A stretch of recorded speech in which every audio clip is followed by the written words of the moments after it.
PR ഉണ്ടല്ലോ, അപ്പോൾ ഒന്നും ചെയ്യണ്ട, ഞങ്ങൾക്ക് വെറുതെ ഇവിടെ ഇരുന്നാൽ മതിയല്ലോ എന്ന് ചിന്തയൊക്കെ ഉണ്ടാവും.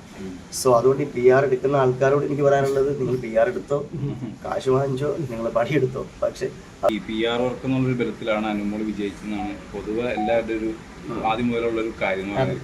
അപ്പൊ യഥാർത്ഥത്തിൽ ഇത്തരത്തിലുള്ളൊരു സംഭവം ഇനി അങ്ങോട്ടുള്ള ബിഗ് ബോസിനെ ബാധിക്കുമോ? ഈ PR വർക്ക് ഇല്ലെങ്കിൽ ജയിക്കാൻ പറ്റാത്തൊരവസ്ഥയിലേക്ക് എത്തുമോ ബിഗ് ബോസിൽ പോവുകയാണെങ്കിൽ? PR മാത്രമല്ല, PR മാത്രം കൊണ്ട് ഒരാൾ ജയിക്കുമെന്ന് വെച്ചാൽ എനിക്കറിയില്ല.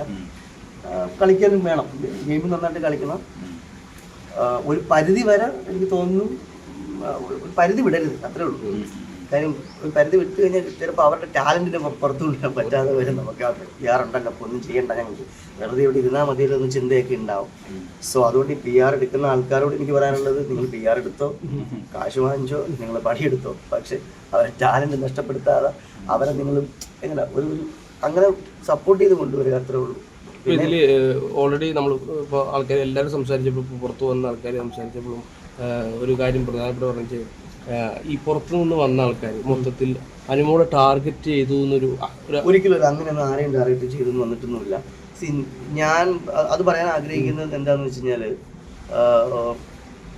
എന്ത് കാര്യങ്ങളും നമുക്ക് കേട്ടിട്ട് മിണ്ടാതിരിക്കാൻ പറ്റുമോ? അയ്യോ ഞാനിങ്ങനെ പറഞ്ഞു കഴിഞ്ഞാൽ എന്നെക്കുറിച്ച് സോഷ്യൽ മീഡിയയിൽ ഇങ്ങനെ വരും, അല്ലെങ്കിൽ ഞാൻ ഒരു തെറ്റ് ചൂണ്ടിക്കാണിച്ചു കഴിഞ്ഞാൽ അവരുടെ PR-ഒമാർ നമ്മളെ സൈബർ ആക്രമണം ചെയ്യുമെന്നൊന്നും പേടിച്ചെന്നുള്ള വാക്കുന്നുള്ളൂ. പേടിച്ചൊന്നും അങ്ങനെ ഇരിക്കാൻ പറ്റില്ല. ചോദിക്കേണ്ടത് ചോദിക്കും, പറയേണ്ടത് പറയും, കേൾക്കാനുള്ളത് കേട്ടോണ്ടിരിക്കുന്നത് സന്തോഷമുള്ള കാര്യം. അത്രയും നമ്മൾ പറഞ്ഞിട്ടാണല്ലോ കേൾക്കണേ എന്ന് കരുതി നമുക്ക് ഒരാളുടെ ഭാഗത്തു നിന്നുണ്ടായ മിസ്റ്റേക്ക് അത് ക്ലാരിറ്റി വരുത്തേണ്ട ഉത്തരവാദിത്വം എല്ലാവരെയും പോലെ നമുക്കുണ്ട്, എനിക്കുമുണ്ട്. അത്ര മാത്രമേ ഉള്ളൂ. അതിൻ്റെ ഭാഗമായിട്ട് ചോദിച്ചു എന്നുള്ളൂ. അനുവിനോട് ചോദിക്കാനുള്ള കാരണം അനു തന്നെയാണ് ഉണ്ടാക്കി ഇട്ടത് അവിടെ, ഇല്ലേ? അപ്പൊ അനുവിനെ പോലെ തന്നെയാണ് ഞാനും, അല്ലെങ്കിൽ ബിഗ് ബോസിലുള്ള ഒരു കണ്ടസ്റ്റന്റ് ആണ്. അപ്പൊ എനിക്ക് ചോദിക്കാനുള്ള അവകാശമുണ്ട്, ഞാൻ ചോദിച്ചു, അത്രേ ഉള്ളൂ. ഞാൻ മാത്രമല്ല, എല്ലാവർക്കും ഒത്തിരി പേർക്ക് ചോദിക്കാനുണ്ടായിരുന്നു, ചോദിച്ചു.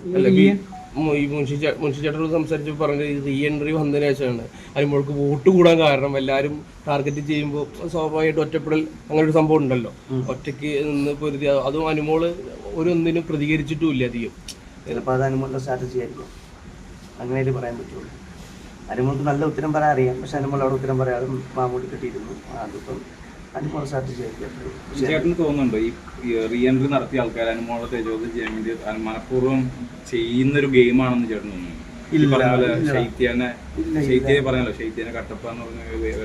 ഇല്ല, എല്ലാവർക്കും ഉള്ളിനുള്ളിൽ ഒരു ദേഷ്യവും കാര്യങ്ങളൊക്കെ ആ സമയത്ത് ഉണ്ടാവില്ല, പുറത്തിറങ്ങിയപ്പോൾ പറഞ്ഞ കാര്യങ്ങൾ. പക്ഷെ ബിഗ് ബോസ് തിരിച്ച് റീ എൻട്രി നടത്തിയിട്ട് എൻ്റെ മനസ്സിൽ എനിക്കുണ്ടായ കാര്യം എന്ന് വെച്ച് കഴിഞ്ഞാൽ ക്ലാരിറ്റി വരുത്തുക. നിങ്ങൾ പറഞ്ഞത് തെറ്റാണ്, അതിലെന്താണ് ശരി, അങ്ങനെ ശരി ഉണ്ടെങ്കിൽ നിങ്ങളത് എന്താണ് റീസൺ, അങ്ങനെ പറയാനുണ്ടായ റീസൺ എന്താണ്, അതൊന്ന് ക്ലാരിറ്റി വരുത്തുക എന്നുള്ള പ്രത്യേകിച്ച് ഒന്നുമില്ല. അങ്ങനെ പ്രത്യേകിച്ച് ഒരാൾ നിങ്ങൾ കണ്ടില്ലേ, ഞാനും അവനും എന്തോരം തമാശ കളിച്ചു, എപ്പോഴും ഞാനും അവനും വഴക്കുണ്ടായിട്ട് ആ വീട്ടിൽ വേറെ സംസാരമുണ്ട്. നീയും അനുവും വഴക്കുണ്ടായി കഴിഞ്ഞിട്ട് 10 മിനിറ്റ് കഴിയുമ്പം നീ അനു ഒരുമിച്ചിരുന്ന് ഭക്ഷണം കഴിക്കുന്ന കാണാം, അല്ലെങ്കിൽ ഒരുമിച്ചിരുന്ന് സംസാരിക്കുന്ന കാണാം എന്നും. എനിക്കങ്ങനെ പ്രത്യേകിച്ച് അനുവിനോടോ അല്ല ആരോടും ദേഷ്യവും കാര്യങ്ങളും ഇല്ല. പിന്നെ ക്ലാരിറ്റി വരുത്തണമല്ലോ, നമുക്ക് ചോദിച്ച് മനസ്സിലാക്കണമല്ലോ എന്താണ് റീസൺ, അത്രേ ഉള്ളൂ. അല്ലാതെ ആരെയും ടാർഗറ്റ് ചെയ്തിട്ടൊന്നുമല്ല കയറിപ്പോയി. ഇപ്പോൾ രണ്ടാമത് റീ എൻട്രി നടത്തുകയാണ്, അപ്പം ഞാൻ മര്യാദയ്ക്ക് ഇരിക്കാം, എനിക്ക് നല്ല പിള്ള ചെമഞ്ഞ് പുറത്ത് നല്ല ഒരു സംഭവം വാങ്ങാം, അങ്ങനെയൊന്നും അങ്ങനെ ആരെങ്കിലും കയറിയായിരുന്നു നിങ്ങൾ കണ്ടിരുന്നല്ലേ? നമ്മൾക്ക് വോട്ട് കിട്ടാൻ കാരണക്കാരി ശൈത്യാന്ന് പുറമെ ഒരു ഉദാഹരണം എല്ലാവർക്കും തന്നെ ഉണ്ട്.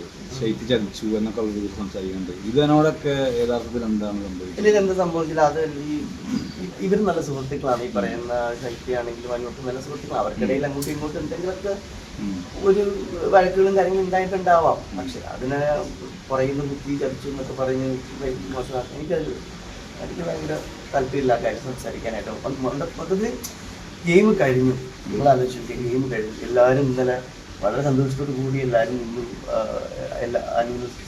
ഇത് ട്രോഫി കിട്ടിയപ്പോൾ എല്ലാവരും വളരെ സന്തോഷത്തിൽ പങ്കുചേർത്തു. അനീഷിനെ കെട്ടിപ്പിടിച്ചു എല്ലാവരും. ഓൾറെഡി ഞങ്ങൾ എനിക്ക് തോന്നുന്നു ആ വീട്ടിൻ്റെ അകത്തുനിന്ന് ലാസ്റ്റ് ഡേ ഇറങ്ങുമ്പോൾ തന്നെ എല്ലാ പ്രശ്നങ്ങളും പറഞ്ഞ് അവസാനിപ്പിച്ച്.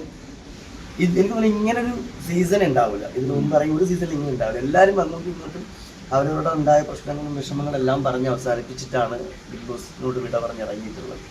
അപ്പൊ അതിന് അതേപോലെ തന്നെയാണ് അപ്പൈശരത്ത് മസ്താനി ഭയങ്കര പ്രശ്നമാണ് എന്നൊക്കെ പുറത്തുനിന്ന് ഭയങ്കര ചർച്ച ചെയ്യപ്പെട്ടു. പക്ഷെ അകത്ത് വന്ന ശേഷം അവർ കൈപിടിച്ച് ഭയങ്കര ഞാൻ ആക്ച്വലി ഞാൻ വന്ന അന്ന് മുതൽ ഈ പറയുന്ന മസ്താനി ഞാൻ മിണ്ടിയിട്ടില്ല. ശരിക്കും പറഞ്ഞു നിങ്ങളെല്ലാവരും ഷോ കണ്ടിട്ടുണ്ടാവുമല്ലോ. ഞാൻ പരമാവധി ഒഴിഞ്ഞു മാറി നടന്നു. അപ്പോൾ എന്നോട് ഞാൻ നേരത്തെ പറഞ്ഞിട്ടുണ്ട്, എനിക്ക് മസ്താനിയോട് പ്രത്യേകിച്ച് ദേഷ്യമോ വഴക്കോ കാര്യങ്ങളൊന്നും ഇല്ല. പിന്നെ അന്ന് അങ്ങനെ ഒരു ആക്ട് കാണിച്ചപ്പോൾ വിഷമമുണ്ടായി എന്നുള്ളതാണ് സത്യം. അത് എനിക്ക് മാത്രമല്ല, എൻ്റെ അമ്മയ്ക്കും വൈഫിനും എൻ്റെ മക്കൾക്ക് എല്ലാവർക്കും വിഷമമായി, നിങ്ങൾക്കും വിഷമമായി അതേപോലെ തന്നെ. പക്ഷെ എന്ന് കരുതി എന്നെ ഒരാൾ അങ്ങനെ കാണിച്ചു എന്ന് കരുതി ഞാൻ ഉള്ളിലൊരു വൈരാഗ്യമൊക്കെ വെച്ചിട്ട് നിൽക്കാനായിട്ട് മാത്രം ഞാൻ അങ്ങനെ വലിയൊരു ദുഷ്ടനല്ല. അതാണ് സത്യം. പക്ഷെ ഞാൻ തിരിച്ചു കയറിയതിന് ശേഷം ആളുടെ ഒരു ഫീലിങ്സ് എനിക്ക് തോന്നി. ആൾ നല്ല വിഷമത്തിലാണ്. ആളതിന് ശേഷം ആൾ അനുഭവിച്ചിട്ട് കടന്നുപോയ സൈബർ പ്രശ്നങ്ങളും ഒക്കെ മനസ്സിലാക്കണം. ഇപ്പം എൻ്റെ പെങ്ങൾക്കാണ് ഈ അവസ്ഥ വന്നാൽ, അല്ലെങ്കിൽ എൻ്റെ വീട്ടിലുള്ള ആർക്കെങ്കിലും ഈ അവസ്ഥ വന്നാൽ ഞാൻ ക്ഷമിച്ചല്ലേ പറ്റുള്ളൂ. എല്ലാത്തിനൊപ്പം നമുക്ക് ക്ഷമയാണ് ഏറ്റവും വലുത്. എന്നെ നടനാക്കിയത് അത് തന്നെയാണ്. നിങ്ങൾക്കറിയാമല്ലോ, നമ്മളൊരുപാട് ഓഡീഷൻസിലും നാടകത്തിലൂടെയും തെരുവ് നാടകങ്ങളിലൂടെയൊക്കെ സ്ട്രഗിൾ ചെയ്ത് ക്ഷമിച്ചോടാണ് ഇവിടം വരെ എത്തിയത്. അപ്പം ഒരാൾക്കൊരു ക്ഷമ കൊടുക്കുക എന്ന് പറഞ്ഞാൽ അത് എനിക്ക് അതിനപ്പുറം വേറെ ഒന്നും ഇല്ല, പ്രത്യേകിച്ച് മസ്താനിക്ക്. ചേട്ടാ ഈ പറഞ്ഞ പോലെ തന്നെ ഈ എല്ലാ ഷോയുടെ ഭാഗമായിട്ട് നടന്ന സംഭവങ്ങളാണ് സ്ക്രീനിലായിട്ട് സംഭവിച്ചത്. അപ്പോൾ ഫൈനലി അവൾ ആഗ്രഹിച്ചതുപോലെ തന്നെ അവൾക്ക് ട്രോഫി കിട്ടി. ഞാനും ആ സന്തോഷത്തിൽ പങ്കുചേർന്നു. ഈ ബിഗ് ബോസ് സീസണിൽ എടുക്കുമ്പോൾ ഏറ്റവും കൂടുതൽ ഫ്രണ്ട്ഷിപ്പിന്റെ ഒരു സംഭവം എന്ന് പറഞ്ഞാൽ ചേട്ടൻ അക്ബർ അങ്ങനെ ഒരു ടീമിന്റെ ആണ്. അത് പുറത്തിറങ്ങിയ ശേഷം അക്ബർ കരയുണ്ടായി. ഇപ്പൊ ശക്തൻ പോയ സമയത്ത് ഭയങ്കര കരച്ചിലൊക്കെ ഉണ്ടായി. എങ്ങനെയാണ് നിങ്ങളുടെ ബോണ്ട്, എങ്ങനെയാണ് നിങ്ങൾ? അറിയില്ല, അത് ഞാൻ പറയട്ടെ, നമ്മുടെ ഫ്രണ്ട്ഷിപ്പ് എന്നൊക്കെ പറയുന്നത് നമ്മൾ ക്രിയേറ്റ് ചെയ്യുന്ന സാധനമല്ലല്ലോ. അറിയാതെ അങ്ങ് ഫ്രണ്ട് ആയതാണ് ആക്ച്വലി. എനിക്കാണെങ്കിലും എഡിറ്റായി പോയപ്പോഴാണെങ്കിലും തിരിച്ചു കയറുമ്പോഴാണെങ്കിലും എൻ്റെ ഉള്ളിൽ ആദ്യൊരു ആഗ്രഹം എന്ന് വെച്ചാൽ അവനൊന്ന് കാണണം, അവനൊന്ന് കെട്ടിപ്പിടിക്കണം, അവൻ്റെ കൂടെ കുറച്ചു നേരം ഇരിക്കണം, സംസാരിക്കണം എന്നുള്ള ആഗ്രഹം ഉണ്ടായിരുന്നു. സോ എനിക്ക് ബിഗ് ബോസിൽ പോയിട്ട് കിട്ടിയ എൻ്റെ പ്രിയ സുഹൃത്തിന് ആശംസകൾ. അവനും വിജയിച്ചു. അവന് എൻ്റെ മനസ്സിൽ അവനും കപ്പുണ്ട്. അവനും ഈ പറഞ്ഞ പോലെ നല്ല ഗെയിമറാണ്. അക്ബറാണെങ്കിൽ അനീഷും എല്ലാം ടോപ്പ് 5 എത്തിയ എല്ലാ ആൾക്കാരും നല്ല ഗെയിമേഴ്സ് തന്നെയാണ്. എനിക്കൊരു സ്പെഷ്യലാണ് എന്ത് പറഞ്ഞാലും.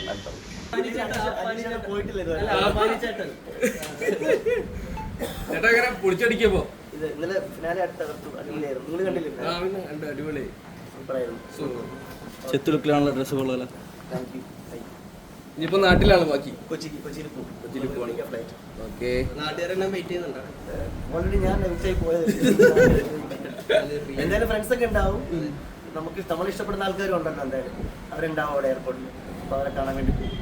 ചേച്ചി കുട്ടികളും സുഖമായിട്ടിരിക്കുന്നു? വൈഫും മക്കളും എല്ലാവരും സുഖമായിട്ടിരിക്കുന്നു, സന്തോഷമായിട്ടിരിക്കുന്നു. അവർ കാണും അവിടെ. ഓക്കെ, രണ്ടാമത് കയറിയിട്ട് എങ്ങനെ ഉണ്ടായിരുന്നു? തകർത്ത് ഇല്ലേ? നല്ല കാര്യങ്ങൾ പറഞ്ഞില്ലേ? പിന്നെ അപ്പോൾ ഓക്കെ.